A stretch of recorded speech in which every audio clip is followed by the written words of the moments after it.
Kali ini kita akan membahas surah An-Nazi'at.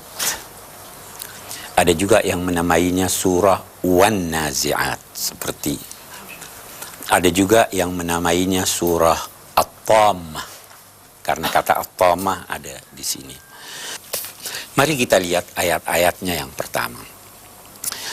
A'udzubillahi minasyaitonirrajim. Wan-Nazi'ati gharqa wan-nashitati nashta was-sabihati sabha fas-sabiqati sabqa fal-mudabbirati amra. 5 ayat ini berbicara dan menyipati hal-hal yang tidak dijelaskan di sini. Kita ambil kata wan-nazi'at, para pencabut-pencabut. Apakah kita mengerti siapa yang pencabut itu? Tidak dijelaskan siapa pencabut itu.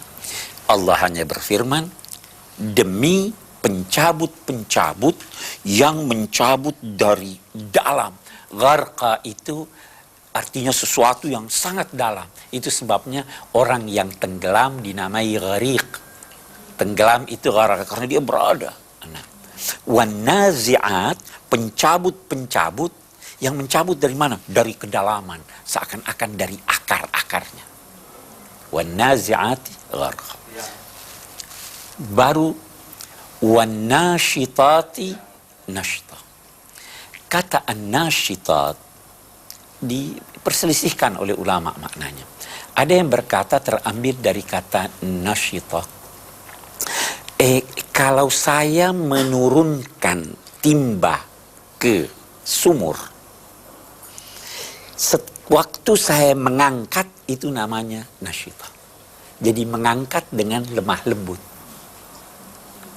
Kita kan kalau angkat timba itu supaya tidak tumpah airnya kan, tidak mencabut begini. Nah, jadi wan-nasyitati nashta itu seakan-akan bertolak belakang dengan wan-nazi'ati naz'a. Baru was-sabihati sabha. Sabaha kita tahu subhanallah, ya kan? Ada kata subhana, sabbih isma. Sabaha itu berarti asalnya menjauh. Orang yang berenang dinamai sabih, yasbah, menjauh dari posisinya. Ini berarti ada sesuatu yang ditunjuk oleh as-sabihat ini yang menjauh, kejauhannya itu bisa dengan perlahan, ada orang berenang dengan perlahan, bisa dengan cepat. Itu as-sabihat. Fas-sabiqati sabqa. Musabaqah apa artinya? Berlomba.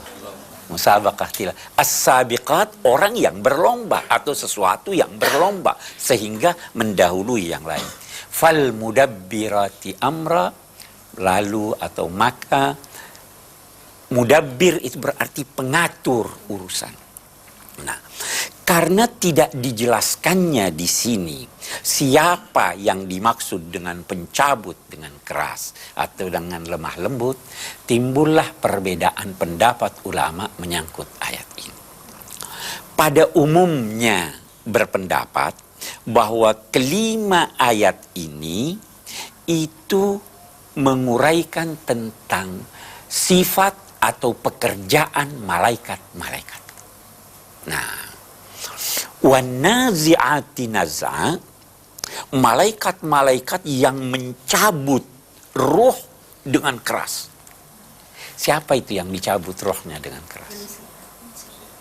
Siapa sih yang ingin terus mempertahankan hidupnya di dunia ini? Manusia. Tetapi Nabi ada bersabda begini, Iza ahabballahu liqa'al abd, iza ahabbal abdu liqa'al Allah, ahabballahu liqa'ah. Kalau manusia itu senang bertemu dengan Tuhan, Tuhan pun senang bertemu dengan dia. Aisyah, siapa sih yang senang mati wahai Nabi? Nabi menjawab, tidak, bukan itu maksud saya. Seseorang sebelum meninggal dunia dinampakkan kepadanya tempatnya. Apa di neraka atau di sorga. Yang nampak padanya sorga, dia senang bertemu. Dia rela melepaskan jiwanya. Dia tidak tahan-tahan. Tapi kalau dia lihat tempatnya di neraka, dia bakal tahan-tahan. Nah, maka siapa yang dicabut dengan keras ini? Pastilah orang kafir. Wanazi'ati. Jadi naza'a itu mencabut dengan keras karena biasanya terlalu kuat bertahan. Itu sebabnya juga biasanya orang yang berkuasa itu kan mempertahankan kekuasaannya. Kita baca itu ayat. Qulillahumma malikal mulk tu'til mulka man tasha wa tanzi'ul mulka mimman tasha. Kamu cabut kekuasaan dari. Karena apa? Karena dia mempertahankan kekuasaannya. Nah, ini sang kafir mempertahankan nyawanya. Itu di dalam ayat yang lain, walau tara iz yatawaffal ladzina kafarul malaika yadribuna wujuhahum wa adbarahum. Kalau kamu bisa lihat waktu orang kafir itu dicabut nyawanya, itu malaikat-malaikat menendang belakangnya, menampar wajahnya, akhriju anfusakum, keluarkan kau punya jiwa, karena dia bertahan. Nah, inilah yang dimaksud wanazi'ati gharqa. Itu kalau kita artikan malaikatnya. Kita bisa artikan yang lain. Ada orang dulu pejuang-pejuang memanah. Orang yang memanah itu menarik enggak tali panahnya dan anak panahnya? Nah, ini kalau begitu demi para pejuang yang menarik anak panahnya dari busurnya sehingga ini. Itu bisa juga. Oke. Wan nasyitati nashta, kita bisa katakan lawan dari an-nazi'. Itu orang mukmin itu keluar jiwanya dengan tenang. Fa amma in kana minal muqarrabin faruhun wa raihanun wa jannatun na'im. Tenang, ada keharuman yang dia rasakan, ada dia lihat sorga, sehingga malaikat dengan perlahan-lahan mencabut nyawanya. Ada lagi, kalau kita bicara tentang kematian, ada lagi yang menyatakan begini. Dua ayat pertama ini itu berbicara tentang cara kematian yang dihadapi manusia. Ada, kalau dicabut dengan keras, itu mati mendadak. Ya, cek, tercabut. Kalau dicabut perlahan-lahan, matinya perlahan-lahan, tenang. Kita biasa lihat orang mati mendadak, itu malaikat yang yanza dengan cepat. Ini yang satu matinya perlahan-lahan tersenyum seperti orang mengantuk, perlahan-lahan tidur, ya kan? Itu pendapat yang lain. Wasabihati sabha. Bisa kita artikan malaikat-malaikat. Ada yang berkata begini, itu orang-orang mukmin yang dilukiskan oleh an-nasyitati nashta ini, itu malaikat mencabut perlahan-lahan, baru dia istirahat lagi. Baru dia cabut lagi, istirahat lagi, dia cabut lagi. Persis seperti orang yang berenang ini. Berenang, ini lagi, itu lagi, itu. Nah, yang lain, yang tidak menafsirkan malaikat, dia katakan begini. Perahu. As-sabihat itu perahu-perahu yang, ya kan perahu itu bagaikan berenang kan. Kapal-kapal, demi kapal-kapal yang berjalan, berlayar dengan ininya. Kalau an-nasyitat, yang lain mengartikannya, unta-unta yang menonjolkan lehernya pada saat dia berlari kencang. Itu. Okay. Fasabiqati sabqa, ini kalau kita artikan malaikat, bisa bermacam-macam artinya. Kalau dalam konteks kematian, dia katakan begini, itu malaikat bersegera, bagaikan berlomba. Berlomba kemana? Mengantar roh mukmin pergi menuju ke kediamannya di alam barzah yang penuh dengan ketenangan. Dia juga berlomba mengantar orang kafir menuju ke kediamannya pada pendahuluan neraka. Itu satu. Bisa juga as-sabiqati sabqa, itu malaikat-malaikat berlomba-lomba melaksanakan tuntunan-tuntunan Allah dan perintah-perintah Allah. Itu oke. Fal mudabbirati amra. Maka yang mengatur para pengatur urusan. hampir sepakat ulama menyatakan bahwa fal mudabbirati amra ini adalah malaikat. Tidak ada penafsiran lain kecuali malaikat. Oke. Mari kita lihat sekarang fal mudabbirati amra ini. Malaikat-malaikat itu mengatur urusan. Allah menugaskan dia melaksanakan sesuatu. Malaikat-malaikat itu adalah salah satu, kalau istilah ini tepat, kaki tangan Tuhan, junudullah. Ada malaikat yang bertugas mencabut roh. Ada malaikat yang bertugas mengantar wahyu. Ada malaikat yang bertugas mengatur rezeki. Nah, fal mudabbirati amra. Mari kita lihat lebih jauh. Kita ingin batasi ini bahasan kita pada arti wan nazi'at, malaikat pencabut roh. Kita bertanya, yang mencabut roh itu satu atau banyak? Kalau kita lihat wan nazi'at, banyak kan? Malaikat maut itu satu atau banyak? Nah, satu. Satu. Pimpinannya satu. Itulah yang kita namakan Israel. Yatawaffakum malakul maut.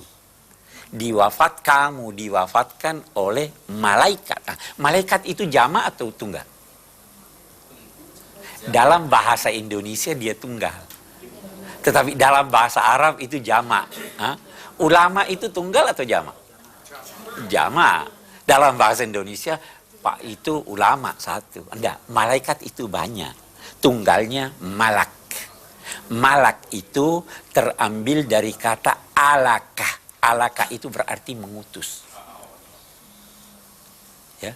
Baik, kita berhenti sejenak untuk melihat suatu fragmen menyangkut apa yang kita jelaskan. Mari.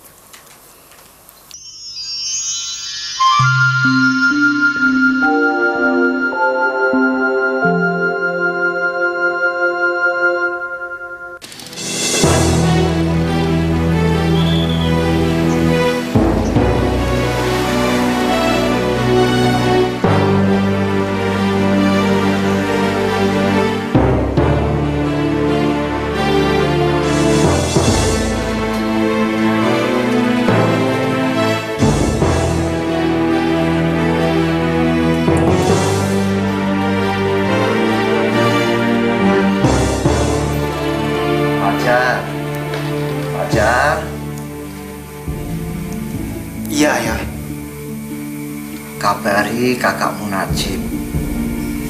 Kalau bisa sebelum jam 5 ada di sini. Suruh ajak anak-anaknya. Ayah kepengen lihat cucu-cucu. Baik ayah. Atau ayah mau bicara sendiri dengan Kak Najib? Sudahlah, kamu saja yang nelpon. Baik ayah. Bagaimana keadaan suami saya, dokter? Sepertinya ada gangguan pada jantungnya. Tapi dia nggak apa-apa kan, dokter?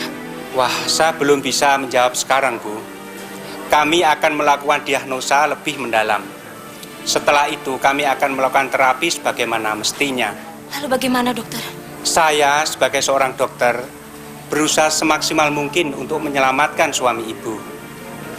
Tapi semua tetap tergantung kepada Allah yang Maha Kuasa. Dan banyaklah berdoa kepada yang Maha Kuasa. Terima kasih, dokter. Bu, semalam ayah bermimpi ketemu seseorang yang belum pernah ayah kenal. Ayah diajak jalan-jalan ke tempat yang bagus, luar biasa indahnya. Selama hidup ayah belum pernah melihat pemandangan seperti itu. Katanya jam 5 ayahmu dijemput. Mau kemana ya? Ayah juga tidak tahu. Kenapa ibu menangis? Tidak ya, ayah istirahat saja.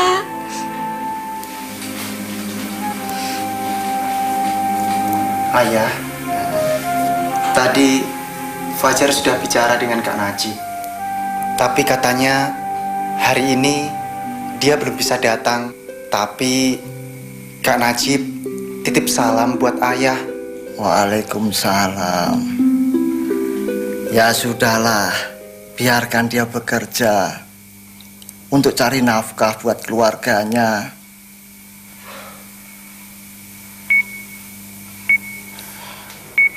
Mas, ini aku, Mas. Ya. Apa, Mas? Tolong, Mas. Sakit. Mas, tenang, Mas. Suster, bagaimana ini, Suster? Mas, tenang nggak, Mas? Ingat anak-anak kita, Mas. Suster, bagaimana ini, Suster? Suster, bagaimana ini, Suster? Suster, ini kenapa? Kami harus tetap hidup, Suster.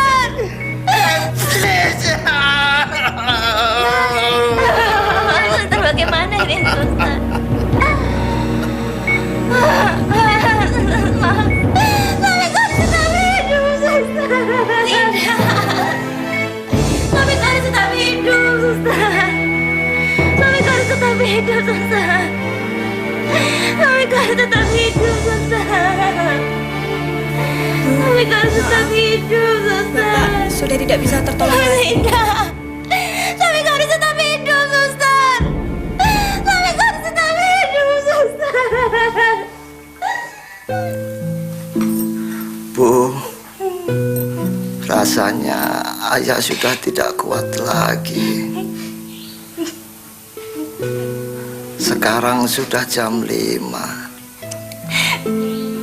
Sepertinya sebentar lagi malaikat yang menjemputku akan tiba. Sampaikan salamku untuk Najib, cucu-cucu. Maafkan ayah, Bu.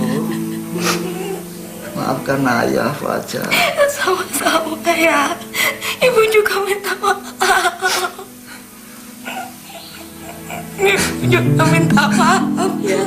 Fajar juga minta maaf, ayah. La ilaha illallah Muhammadur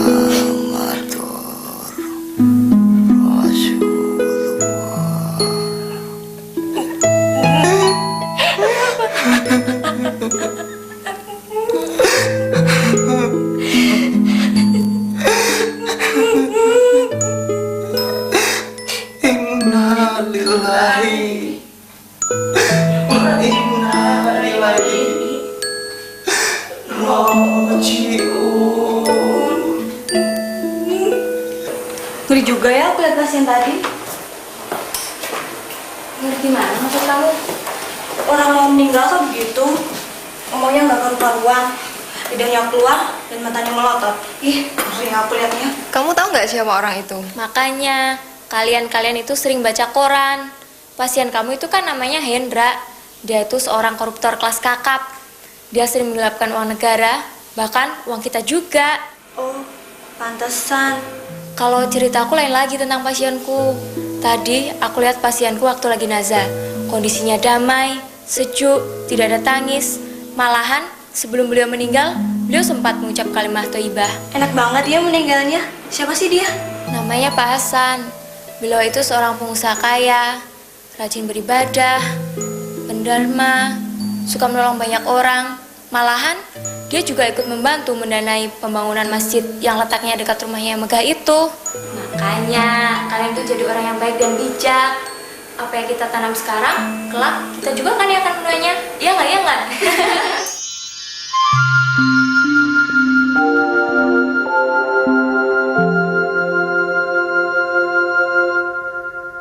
Baiklah, silahkan saudara.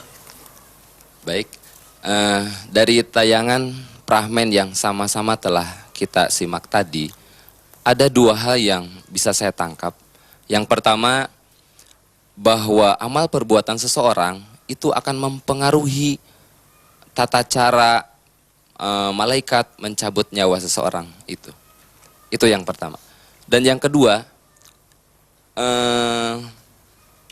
dalam waktu yang bersamaan, malaikat pencabut nyawa mampu mencabut 2 orang bahkan lebih sekaligus. Bagaimana? Yang saya tanyakan, bagaimana kinerja malaikat pencabut nyawa itu bisa sampai 1, 2 sampai sekaligus itu? Mungkin itu saya minta penjelasannya. Terima kasih. Baik, yang pertama, Anda benar bahwa amalan-amalan seseorang mempunyai pengaruh yang sangat besar dalam tata cara malaikat mencabut roh. Mati itu sendiri dipersamakan oleh Al-Quran dan Sunnah dengan tidur. Tidur itu enak kan? Jadi mati itu sebenarnya lebih enak dari tidur. Nah, hanya persoalannya ada faktor ekstern yang menjadikan dia ngeri atau yang menjadikan dia lebih enak dari tidur. Faktor ekstern itu adalah amal seseorang. Persis ini dipotong sakit, tapi biasa lebih sakit kalau dikasih jeruk nipis, ya toh? Bisa tidak sakit kalau dibius. Nah, kematian seperti itu. Jadi amal seseorang itu sangat mempengaruhi. Nah, yang kedua pertanyaan Anda, kita sebenarnya tidak dituntut dan agaknya kita tidak bisa tahu bagaimana tata cara malaikat itu melakukan pekerjaannya. Namun demikian, tadi kita jelaskan bahwa malaikat pencabut ruh itu kan banyak. Al-Quran juga menyatakan tawaffathu rusuluna, rasul-rasul kami, malaikat-malaikat kami itu mewafatkan dia. Jadi dari satu sisi kita bisa berkata setiap orang dicabut oleh satu malaikat dan malaikat banyak. Bisa kita berkata begitu. Bisa juga kalau kita mau gunakan logika kita, ini ada sekian banyak lampu. Bisa dengan satu saklar mati semuanya. Itu kalau kita gunakan logika kita ya. Tetapi sekali lagi saya katakan, kita tidak tahu persis bagaimana kinerja malaikat. Jelas saya kira. Oke. Baik, silahkan yang lain. Bahwasanya kita ketahui sekarang ini kita sedang membahas tentang memahami atau mengenal juz amma ya Pak. Saya sendiri masih bertanya-tanya kenapa kerap sekali juz 30 ini disebut dengan juz amma gitu. Itu pertanyaan pertama. Yang kedua, saya menggarisbawahi ayat kelima tentang fal mudabbirati amro itu, bahwasanya kesepakatan para ulama bahwa fal mudabbirati amro ini ditafsirkan dengan para malaikat seperti itu. Apakah kesepakatan ini berdasarkan pada ketaatan para malaikat terhadap Allah karena pekerjaan-pekerjaannya yang mereka lakukan? Terima kasih. Mungkin itu. Ada ungkapan. Anda mahasiswa? Oke, ada ungkapan menyatakan al-asma'u la tu'allal. Nama itu tidak bisa dicari apa sebabnya. Nama Anda siapa? Syifa. Kenapa Syifa bukan Fatimah? Ya kan?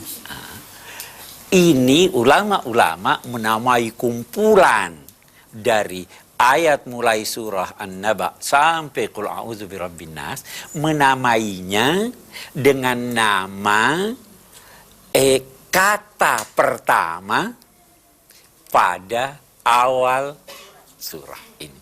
Jadi juz amma, sebenarnya amma ya tasa'alun. Nah, itu kira-kira ininya ya. Yang kedua, pertanyaan Anda, sebenarnya malaikat itu dilukiskan oleh Al-Quran dengan sekian banyak fungsi, sifat, dan keistimewaan. Yang jelas, malaikat itu ada wujudnya. Malaikat itu la ya'sunallaha ma amarahum wa yaf'aluna ma yu'marun. Tidak pernah durhaka, melaksanakan semua perintah Tuhan. La yas'amun, tidak bosan-bosannya beribadah. Malaikat itu tidak makan dan tidak minum, ya kan? Malaikat itu tidak berjenis kelamin. Malaikat itu digambarkan sebagai makhluk yang gagah. Itu sebabnya waktu di surat Yusuf, itu perempuan-perempuan melihat Nabi Yusuf yang begitu gagah, hasya lillahi ma hadza bashar in hadza illa malakun karim. Ini bukan manusia, ini malaikat. Karena digambarkan keindahannya. Nah, tetapi fal mudabbirati amra ini penekanannya pada pengaturan, bahwa malaikat-malaikat itu difungsikan Tuhan untuk mengatur hal-hal tertentu. Salah satu yang diaturnya adalah menyangkut kehidupan, mencabut ruh, dan lain-lainnya. Jadi itu penekanannya di situ. Bukan penekanannya pada bahwa dia tidak bosan-bosannya untuk beribadah. Saya kira jelasnya.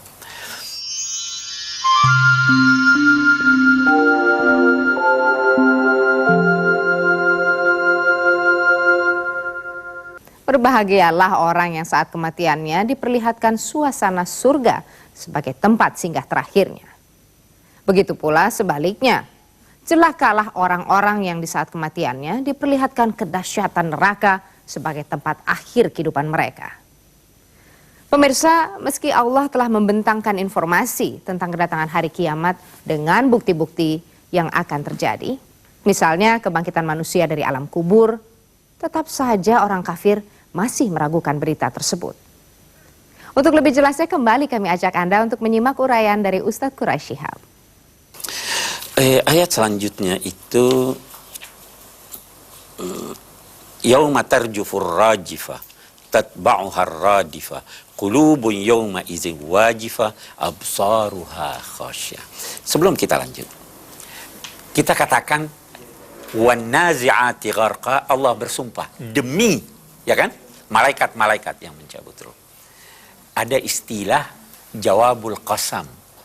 Itu Tuhan berkata demi Allah. Kalau saya berkata demi Allah, apa yang indah, yang Anda ingin kuatkan, yang Anda ingin beritakan dengan berkata demi Allah? Saya berkata demi Allah, besok saya datang ke tempat Anda, ya kan? Jadi besok saya datang, itu yang ingin dikuatkan. Ketika Allah berfirman demi malaikat-malaikat yang mencabut nyawa, apa yang terjadi ya Allah? Jawabannya di mana? Enggak disebut. Allah ingin bagaikan berkata, demi malaikat-malaikat yang mencabut nyawa, kamu pasti dibangkitkan. Demi malaikat-malaikat yang demikian ini sifat-sifatnya, kamu pasti akan terbagi dua kelompok. Ada yang masuk surga, ada yang masuk neraka. Itu. Setelah itu, kapan kamu dibangkitkan? Kapan kamu masuk surga dan neraka? Kapan mulanya itu? Maka di sini yauma tarjufur rajifah. Itu akan bermula terjadi tarjufur rajifah. Ar-rajfah itu punya banyak makna. Bisa bermakna gerakan yang begitu keras, goncangan. Bisa bermakna suara yang menggelegar. Oke. Dua-dua makna ini benar. Kalau kiamat, goncang ini bumi langit. Tarjufur rajif. Waktu goncang ada enggak suaranya? Suaranya menggelegar. Yauma tarjufur rajifah. Tatba'uha radifah. Lalu disusul, diikuti oleh sesuatu yang mengikutinya. Nah, apa maknanya ini? Nah, kita lihat lagi. Kita pernah bahas bahwa ada 2 kali peniupan sangkakala. Ya. Tarjufur rajifah, peniupan sangkakala pertama, hancur semua. Langit berantakan, bintang-bintang berhamburan, laut goncang dan mengeluarkan api dan lain-lain sebagainya. Mati semuanya. Tatba'uhar radifah. Diikuti tiupan pertama ini dengan sesuatu yang mengikutinya. Apa yang mengikutinya itu? Tiupan yang kedua. Tatba'uhar radifah. Diikuti oleh peniupan sangkakala untuk kedua kalinya. Apa yang terjadi ketika itu? Qulubun yawma idzin wajifah. Banyak hati manusia ketika itu. Bahkan makhluk, bukan hanya manusia. Malaikat juga takut, jin juga takut, binatang juga takut. Qulubun yawma idzin wajifah. Wajifah itu berarti goncang, takut, gentar. Apa yang terjadi ini? Kita mau dibawa kemana ini? Itu yang terjadi. Kegoncangan hati itu kapan? Sesudah peniupan yang kedua. Karena peniupan yang pertama langsung mati. Gak ada perasaan lagi, udah mati kok. Peniupan yang kedua, bangun, hidup lagi. Ya toh? Nah ini, qulubun yawma izin wajifah. Absaruha khasyiyah. Pandangannya, bisa pandangan matanya, bisa pandangan hatinya, khasyiyah, tunduk, lemah. Itu ada ayat yang melukiskan khusya'an absaruhum yakhrujuna minal ajdathi ka'annahum jaradun muntashir. Itu orang bangkit dari kuburnya, tiupan kedua ini, merunduk matanya, layu. Mereka keluar dari kuburnya seperti belalang yang banyak. Pernah lihat laron? Itu lukisan terlalu kecil. Semua keluar. Khasyi'atan absaruhum tarhaquhum dhillah. Di dalam ayat lain. Matanya layu, merunduk, diliputi oleh kehinaan. Karena semua merasa berdosa. Itu. Absaruha khasyiyah. Semua. Itu, kapan itu terjadi? Kita lihat, tadi kan kita katakan, Allah bersumpah, demi ini, satu ketika akan terjadi hari pembalasan, satu ketika akan terbagi dua kelompok. Kapan itu? Pada hari yauma tarjufur radifah tatba'uhar radifah dan seterusnya. Apa lanjutannya? Yaquluna a inna lamarduduna fil hafirah. Ini begini nyata sudah bukti-bukti, orang-orang kafir masih mengejek. Apa mereka katakan? Mereka berkata, apakah kami akan dikembalikan ke asal kejadian kami? Hafirah itu, saya beri penjelasan hafirah. Hafarah itu kalau dalam bahasa Arab berarti menggali lubang. Itu asalnya. Orang yang berjalan, kita ingat dulu orang belum pakai sendal. Padang pasir. Jalan ada enggak bekas? Ada. Itu bekasnya. Kalau saya berjalan ke sana, marduduna kembali ke hafirah, kembali kepada jejak saya, itu berarti kembali ke asal saya. Ya, sekarang. Inna lamarduduna fil hafirah. Apakah kami akan dikembalikan kepada awal tempat kami berpijak? Di mana awal mereka? Di dunia. Bagaimana dia di dunia? Hidup. Apakah kami kalau sudah mati akan dikembalikan hidup lagi?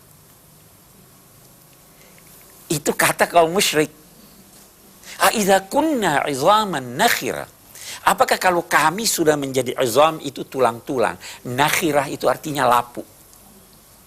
Kita biasa lihat kalau kita dapat tulang, kita pegang sedikit aja terus hancur, keropos, ya toh?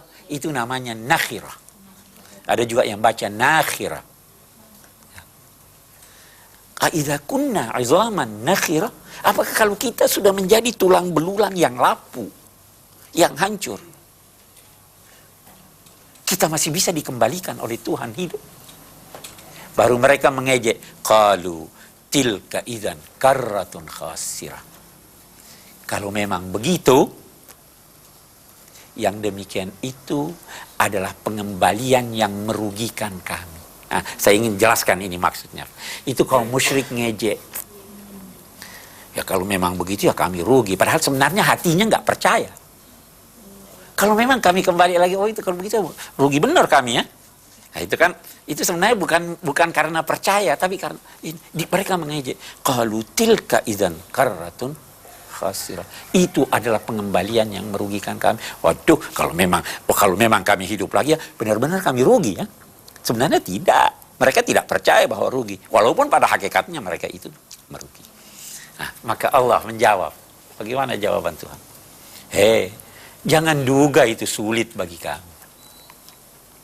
Fa innama hiya zajratun wahidah. Zajrah itu suara yang menghentak seseorang, yang menghardik seseorang. Kamu anggap itu sulit, itu mudah buat kami. Apa mudahnya? Hanya sekali hentakan, kamu semua sudah bangun lagi. Fa innama hiya zajratun wahidah fa idahum bisahira. Maka tiba-tiba mereka berada di suatu tempat, itu di padang mahsyar. As-sahira itu, saya jelaskan lagi apa kata as-sahira. As-sahira itu terambil dari kata sahar. Sahar itu artinya tidak tidur. Sahar, malam di mana seorang tidak tidur. Pesta-pesta malam, musik-musik sekarang pesta itu dinamakan sahara. Nah, as-sahira, tempat orang tidak tidur. Kenapa biasa orang tidak tidur? Ada pikiran, takut. Nah, fa'idahum bisahira, maka tiba-tiba mereka itu berada di suatu tempat yang sangat menakutkan mereka sehingga hilang ketenangan dari pikiran mereka. Di mana itu? Di mana itu tempat? Di padang mahsyar. Di padang mahsyar. Fa innama hiya zajratun wahidah. Ini hanya sekali hentakan. Sekali hentakan itu maksudnya tiupan malaikat yang kedua.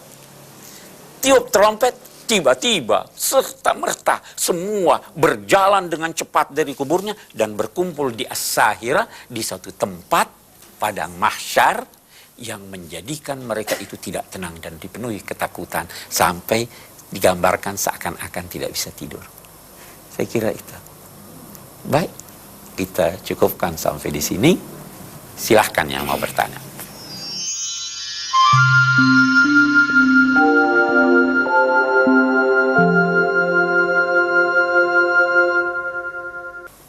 Bismillahirrahmanirrahim. Di sini kita surat An-Naziat yang artinya pencabut. Yang saya tanyakan, roh itu kalau dicabut jasadnya hancur ya. Kalau kita sudah mati, jasad kita tuh yang hancur. Saya pernah dengar cerita atau satu buku saya membaca, di alam barzah kita akan ada kehidupan lagi yang hampir mirip seperti di dunia. Dan kita bisa berkumpul kembali seperti kita hidup di dunia. Hampir bersamaan seperti itu. Kalaupun benar ada, yang saya ingin tanyakan, kehidupan manusia tuh bagaimana? Apa sama seperti tubuh seperti kita di dunia? Yang kedua, yang bisa berkumpul tuh apa orang yang imannya bagaimana begitu? Mohon penjelasan Pak Kres. Terima kasih. Assalamualaikum warahmatullahi wabarakatuh. Kehidupan di alam barzakh ini tidak banyak kita tahu. Tidak banyak kita tahu. Memang ada beberapa hadis yang menjelaskan, tapi yang lebih dulu perlu diteliti kesahihan hadis itu. Misalnya, ada yang mempertanyakan, ini roh, ini di alam barzakh itu bagaimana? Nah, ada suatu riwayat yang menyatakan bahwa roh seorang mukmin itu ditempatkan Allah pada suatu tempat yang bagaikan burung-burung berterbangan dari satu tempat ke tempat yang lain. Nah, ada lagi yang berkata ditempatkan oleh Allah dalam suatu jasad yang berbeda dengan jasad kita sekarang ini. Jadi setiap manusia sebenarnya itu dinilai mempunyai dua jasad. Jasad duniawi yang sesuai dengan kondisi kita sekarang, dan ada jasad barzakhi. Nah, bagaimana itu kita tidak tahu persis. Nah, namun yang jelas, semua yang meninggal dunia ini, sejak pertama yang meninggal, yang pertama meninggal itu boleh jadi anaknya Adam, sampai dengan yang akan meninggal pada tiupan pertama nanti, itu semua berada di alam barzakh. Di sana mereka menunggu. Barzakh itu adalah pemisah. Kalau saya katakan ini ada tempat, ini dunia, Ini akhirat, barzakh di sini. Barzakh ini penghalang. Yang di sini tidak bisa kemari karena ada barzakh. Yang di sini tidak bisa kemari. Orang yang di sini bisa melihat kemari ke dunia, bisa melihat juga ke akhirat. Itu barzakh. Di sini dia mendapat panjar dari itunya. Nah, itulah yang dinamakan orang siksa kubur atau nikmat kubur. Ya, oke, itu Bu saya kira. Baik, jadi saya kira kita ingin mengambil kesimpulan dari apa yang kita baca ini, bahwa ayat kita ini berbicara tentang kematian. Dan bahwa kematian bisa bermacam-macam yang dialami manusia. Dan bahwa kematian ini bukanlah akhir hidup. Keliru orang yang berkata kita hanya hidup sekali. Kita itu hidup minimal 2 kali. Bisa-bisa kita harapkan kita hidup 3 kali. Hidup di dunia, hidup di akhirat, dan yang ketiga hidup di sorga. Orang kafir berkata, ahyaitana snatain wa amattana snatain. Kamu menghidupkan kami 2 kali dan mematikan kami 2 kali. Orang kafir tidak hidup lagi di sorga, tidak juga hidup di neraka. La yamutuna fiha wa la yahya. Mereka tidak hidup, dia tidak mati di neraka, tidak juga hidup. Jadi mereka hanya 2 kali. Kalau kita, wa anna daral akhir. Nah ini yang ingin digambarkan oleh ayat. Dan bahwa ada goncangan, ada kekalutan yang akan dihadapi oleh setiap orang, dan karena itu bersiap-siaplah agar tidak terlalu kalut. Saya kira itu kesimpulan yang bisa kita ambil. Baik, kita cukupkan. Insya Allah kita berbicara pada episode berikutnya. Assalamualaikum warahmatullahi wabarakatuh. Ternyata setelah kematian manusia ada kehidupan kembali. Dan saat itulah pemirsa, manusia merasakan kehidupan yang sebenarnya. Untuk itu, mulai sekarang kita persiapkan bekal untuk menghadapi kehidupan yang sejati. Demikian pengajian Tafsir Al-Misbah kali ini. Atas nama seluruh rekan kerja yang bertugas, saya Sandrina Malakiano mengucapkan terima kasih untuk perhatian Anda. Semoga bermanfaat. Wabillahi taufiq wal hidayah. Wassalamualaikum warahmatullahi wabarakatuh.